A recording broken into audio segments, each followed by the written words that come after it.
প্রেমে পড়া আর I love you you love me এইটা বলা এক নয়। এটা তো বাজারের মতো লেনদেন। আমি তোমাকে ভালোবাসবো, তুমি আমাকে ভালোবাসো। যেখানেই দেওয়া নেওয়া চলে সেখানে প্রত্যাশা থাকবেই, আর প্রত্যাশাটা সবসময় হয় লাভ করার। ভালোবাসা লাভজনক ব্যাপার নয়, এটা খুব সচেতনভাবে লোকসানে যাওয়া মাত্র। হয়তো নিজের সবকিছু হারিয়ে ফেলবেন, এমনকি নিজেকেও। প্রেম শুধু সেই নির্বোধদের জন্যে যারা বিচক্ষণ।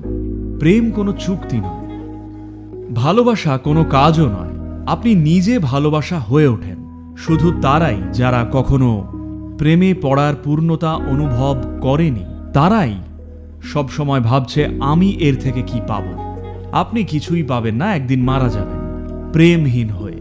প্রেমহীন মানে অন্যের ভালোবাসা না পাওয়ার কথা বলছি না, বলছি নিজের অন্তরের ভালোবাসার ঔজ্জ্বল্যকে না জানার কথা। কারণ যদি অন্তর্মুখী হওয়ার চেষ্টা না করেন, আর যদি নিজের মূল সত্তাকে ছুঁয়ে দেখার জন্যে সঠিক পরিস্থিতি তৈরি না করেন, তাহলে সবকিছুই একটা লেনদেন।